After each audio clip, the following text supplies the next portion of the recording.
Hola a todos y a todas. En este vídeo voy a analizar el capítulo Developing Muscular Strength and Power, que es una revisión de numerosos estudios y, bueno, pone en actualización cómo está el tema del entrenamiento de fuerza y potencia. Muy bien, comencemos entonces. Este es el índice, un poquito muestra de forma general lo que voy a tratar. Sobre todo vamos a hablar de fuerza, potencia, RCD y sobre los factores que influyen a la hora de lograr mejorar estas magnitudes y sobre todo cómo podemos en nuestro entrenamiento, en la práctica diaria, mejorarlas, es decir, seleccionar los ejercicios adecuados, los modelos de priorización adecuados y un poco a unas consideraciones sobre la carga al final. Bien, importancia de la fuerza. ¿Qué tienen en común estas tres disciplinas deportivas que muestro en las imágenes? Pues bien, ambas tienen en común que necesitan ciertos niveles de fuerza, es decir, fuerza útil, que es aquella que es la que necesita nuestro deporte para poder lograr el máximo rendimiento. Es decir, el halterófilo necesita fuerza para lograr mover esa resistencia externa, esa barra a la máxima velocidad posible. En cambio, por ejemplo, Bolt en este caso, el sprinter, necesita aplicar en cada zarcada fuerza. Y la judoka necesita proyectar a su compañera. Para eso necesita fuerza. Entonces, al fin y al cabo, como indica Julio Tous, la fuerza es la única capacidad física a partir de la cual se puede expresar el resto, la flexibilidad, la resistencia, todas las demás. Entonces es clave para el rendimiento deportivo y en estos estudios sobre todo se incide en dos manifestaciones de esta, el RFD y la potencia, que mejorándolos mejoramos nuestra actuación en competición. Necesitamos la fuerza para producir un movimiento eficaz y eficiente. Muy bien, en cuanto al RFD, Rate of Force Development, pues bien, sabemos que en cuanto a las manifestaciones de la fuerza tenemos dos curvas, principalmente la curva fuerza-tiempo y la fuerza-velocidad. En cuanto al RFD nos basamos en la curva de fuerza y tiempo necesario. El RFD se refiere a la fuerza que podemos producir nosotros en unidad de tiempo.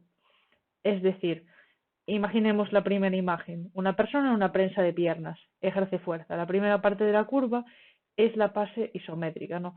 Y llega un punto en el que la pendiente se hace más vertical, ¿no? Aquí está nuestro RFD máximo, que quiere decir la mayor cantidad de fuerza que podemos producir en menor tiempo posible. Esto es lo que queremos mejorar sobre todo, ¿no? Pero también podemos observar una cosa que alcanza la fuerza máxima, ¿no? Al final del movimiento, podemos observar que con 200 milisegundos es capaz de aplicar 2500 newtons, pero si le dejáramos más tiempo, es decir, si le dejáramos 1200 milisegundos, sería capaz de aplicar su fuerza máxima, 4500. ¿Qué buscamos nosotros? No tenemos todo el tiempo en nuestros gestos competitivos. A veces son en cuestión de segundos, milisegundos.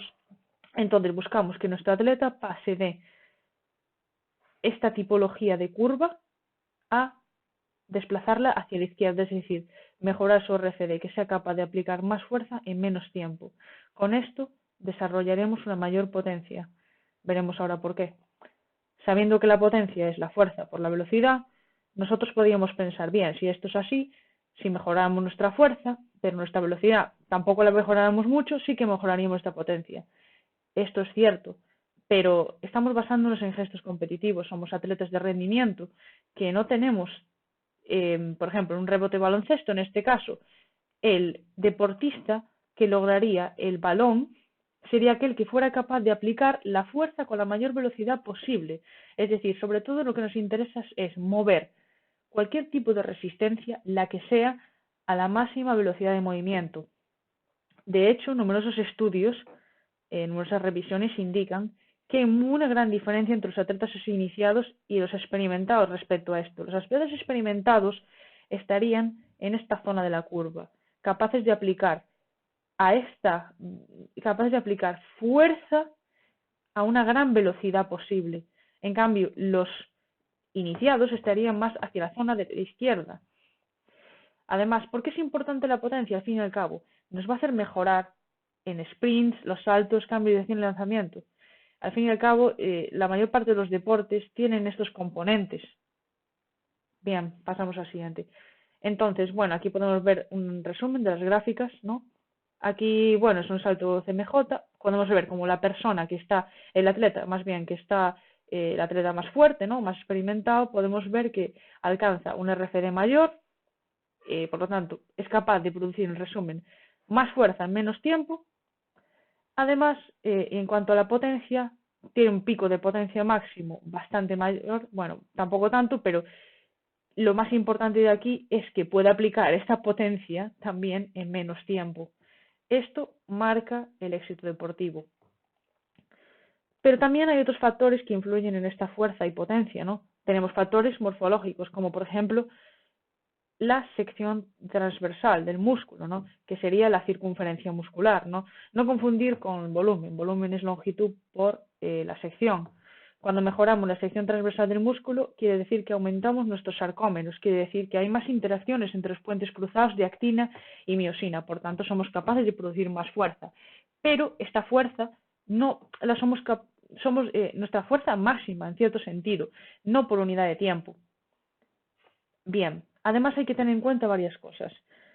Cuando aumentamos, es decir, cuando aumentamos la hipertrofia, la mejoramos, los ángulos de penetración son mayores. ¿Qué quiere decir? Ángulo de penetración son cómo se insertan las fibras, la disposición de las fibras musculares en el músculo. A mayores ángulos de penetración más fuerza podemos aplicar.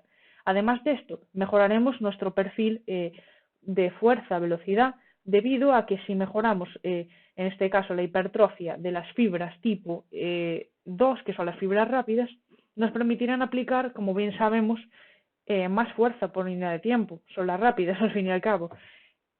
Luego, para ellos tenemos que tener en cuenta, por supuesto, las modalidades de entrenamiento. En entrenamiento balístico mejoraríamos más este tipo de fibras. Por último, en cuanto a los sarcómeros, sarcómeros pueden irse en paralelo o en serie. Bien, en serie sería típicos de sprinter, por ejemplo. Al fin y al cabo es como si un sarcómero tirara del otro para contracciones rápidas, en cambio en paralelo son típicos de un halterófilo, ¿no? Que, por ejemplo, cada sarcómero actuaría de una manera más aislada, ¿no? Son capaces de producir mucha fuerza, pero no tienen esa, digamos, en tan poco tiempo como los otros, ¿no? Vale, bien. Los factores morfológicos más o menos lo mismo. La arquitectura muscular sería, en cuanto a los ángulos de penetración, mayores ángulos, más énfasis, producción de fuerza, menores ángulos, más énfasis en producción de velocidad. Como podemos ver, si tenemos un músculo fusiforme, es decir, un músculo más longitudinal, será capaz de aplicar más velocidad, porque tiene un menor ángulo de penetración. Bien, esto es un cuadro resumen que bueno, nos indica que al fin y al cabo, si buscamos el estímulo de entrenamiento que nosotros apliquemos, hará más énfasis en unos componentes o en otros. Nosotros tenemos que tener esto claro. Y luego un aspecto importante que he sacado de esta revisión es que se puede, digamos, incrementar la longitud de los fascículos del músculo, en este caso con cargas menores a 60% RM, sin producir cambios en el ángulo de penetración. Esto es muy importante para, por ejemplo, trabajo con atletas que no nos buscan, que no nos interesa que ganen demasiado demasiado volumen muscular, ¿no? Y bueno, la hipertrofia, por supuesto, no es uniforme. Tenemos que ver, por ejemplo, de miembros, en un miembro, según la activación muscular de ese miembro, por ejemplo, el miembro inferior, tendremos más hipertrofia en una zona que en otra, una extremidad distal o proximal, ¿vale? Bueno, luego están los factores neuromusculares que hemos estado repasando estos días, que, bueno, tenemos el principio del tamaño, por supuesto, de Henneman, que al fin y al cabo se basaba en que nosotros cuando hacemos un gesto, sobre todo graduales, ¿no? Lentos graduales, pues primero activamos las unidades motoras de bajo umbral, por ejemplo, que son las lentas, tienen bajo umbral de activación, y luego pasamos a activar las de mayor umbral de activación, que serían ya las rápidas, las fibras 2, 2X. Muy bien, los entrenamientos balísticos, por ejemplo, van a incidir más en estas últimas, ¿no? Pero para que lo entendamos más claro, la diferencia entre un corredor de larga distancia y un halterófilo sería que el corredor de larga distancia necesita activar las fibras lentas, por ejemplo, casi todo el tiempo, hasta que éstas se fatiguen, y luego ya pasaría a activar las rápidas, porque no le queda otro remedio. Pero en cambio el halterófilo estaría intentando reclutar el máximo de unidades motoras posibles, porque si no, no sería capaz de levantar la carga. En cuanto a otros factores, la frecuencia de disparos son los impulsos eléctricos que nosotros mandamos por unidad de tiempo, ¿no? Si la mejoramos nuestro RFD, por supuesto. Luego la sincronización, que tampoco está muy claro el tema de la sincronización, aún se están desarrollando más estudios en este tema, pero lo que sí que está demostrado es que entrenos con cargas altas la mejoran y sí que puede estar más relacionada con el RCD. Y luego factores como inhibición nos interesa de alguna manera apartarlo, porque esto impide que podamos producir fuerza muscular de alguna manera. Entonces nos interesan entrenamientos que consigan mejorar ese aspecto de inhibición, de intentar que no nos afecte tanto. Vale, en otro tema, en cuanto a modelos de periodización para fuerza y potencia, en este capítulo no se mete mucho en este tema, pero sobre todo deja como entrever una cosa, ¿no? Que el modelo de bloques, que es aquel que era en el que nosotros nos dedicamos a una capacidad, por ejemplo, la fuerza máxima, nos dedicamos un bloque, concentramos ese bloque en eso. En el siguiente bloque hacemos otra cosa, y en el siguiente otra cosa. Nos aprovechamos de los efectos residuales, que puede ser ideal para mejorar la fuerza y la fuerza o potencia. Pero también aún queda en entredicho que ciertos modelos como los tradicionales o los ondulantes puedan ser incluso mejores. Esto no está muy claro. Bueno, por lo tanto nos tenemos que centrar nosotros en la selección de ejercicios. Si queremos mejorar la sección transversal, la fuerza, la potencia o el RCD, tenemos que ser específicos. Bien, en cuanto a selección de ejercicios, tenemos los de peso corporal, que son aquellos que, bueno, sobre todo sus ventajas se basan en que son multiarticulares, trabajas varios grupos musculares, trabajas músculos estabilizadores, cadenas cinéticas cerradas, y bueno, sobre todo para personas que se inician, para desarrollar una fuerza básica, serían muy necesarios. Luego, en cuanto a máquinas, como bien sabemos, sobre todo se usan en rehabilitación porque permiten aislar grupos musculares, digamos músculos, pero que en sentido de para por ejemplo, deportes, gestos competitivos, no tienen mucha transferencia, por lo tanto, no es lo ideal. Y bueno, luego pesos libres que nos permiten, respecto a las máquinas, trabajar los grupos más estabilizadores y sí que nos permiten cierta transferencia a la competición. Pero al fin y al cabo tenemos que admitir que existe una serie de movimientos que son únicos, que son los movimientos olímpicos, que son aquellos, por ejemplo, cargadas, arrancadas, que nos permiten acelerar en la fase concéntrica de movimiento. Esto no lo encontramos en un press banca. En un press banca, por ejemplo, en la fase concéntrica se produce la deceleración, todo lo contrario. Y estos ejercicios, movimientos olímpicos, son superiores a todos los demás para mejorar la curva fuerza, la curva que relaciona fuerza con el tiempo aplicado y también mejorar nuestra potencia, ¿no? Superiores a saltos y a pendells. Luego, el entrenamiento pliométrico, sobre todo en este capítulo incide que para iniciados, que igual es demasiado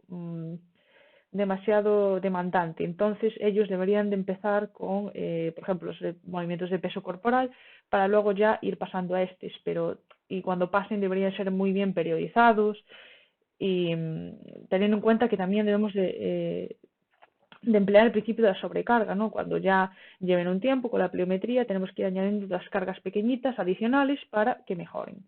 Y luego los excéntricos, sobre todo, destaca el método excéntrico acentuado, ¿no?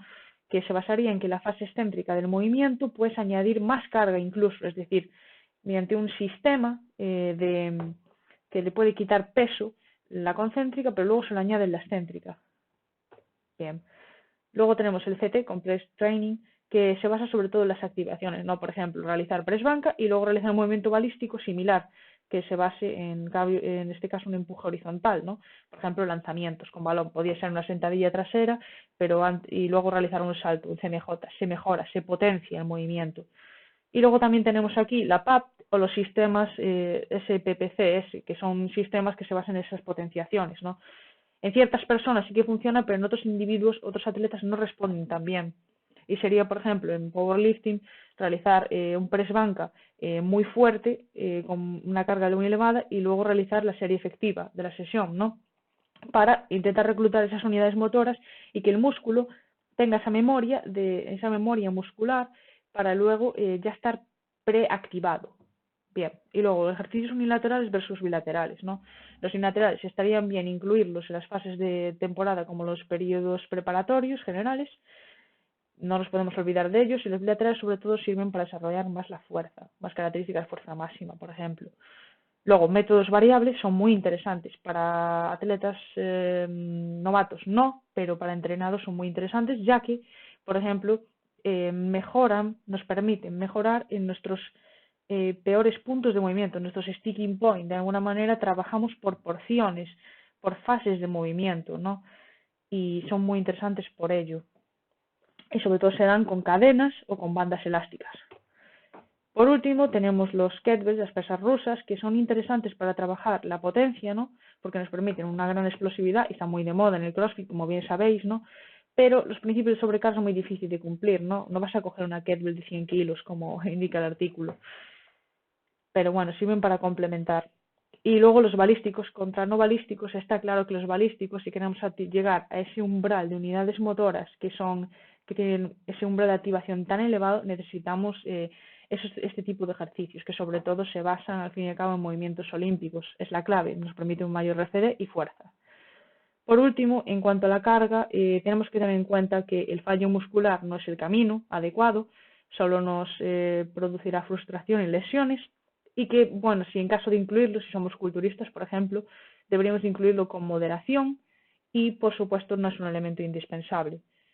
Luego también habla de las cargas óptimas. Las cargas óptimas es aquella carga que nos permite producir nuestra máxima potencia. En vez de una carga, más bien es un rango donde deberíamos movernos, estaría bien. Y luego también este capítulo aboga mucho por el principio de la variedad, ¿no? Cargas altas, ligeras, ¿no? Al fin y al cabo, si sabemos que la potencia es igual a la fuerza por velocidad, es muy diferente que trabajemos la fuerza, es decir, pongamos énfasis en la fuerza, que pongamos énfasis en la velocidad, o pongamos énfasis en los dos componentes. Durante todo el microciclo tenemos que ir cambiando los énfasis para lograr mejorar la curva de potencia en todo su esplendor. Y por último, el estado de entrenamiento. Esto es súper importante. Se basa en la individualización. Conocemos a la persona y podemos saber qué ejercicios le van a venir mejor y qué cargas puede tolerar. Pero lo primero que tenemos que conseguir, sobre todo, es una base de fuerza y luego, primero, haz una base de fuerza y luego mueve esa carga a la mayor velocidad posible. Luego añádele potencia.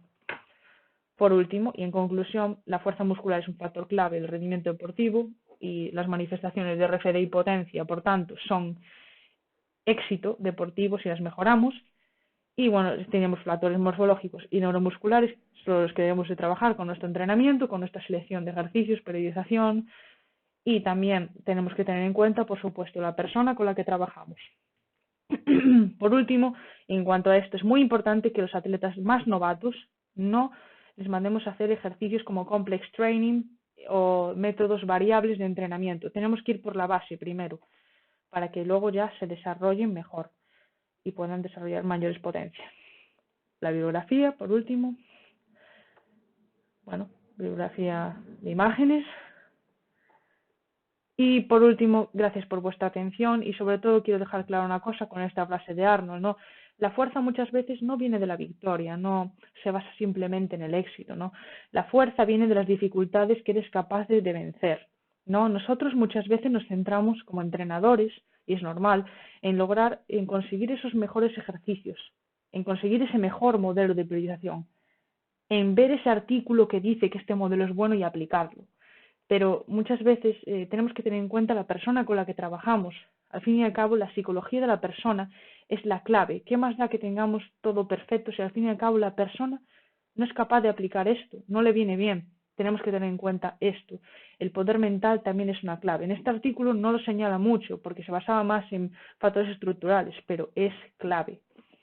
Muchas gracias por todo. Nos vemos y sobre todo si tenéis alguna duda o algo así podéis preguntármela por email o ya sabéis dónde contactarme. Muchas gracias por todo. Espero que os haya gustado. Saludos.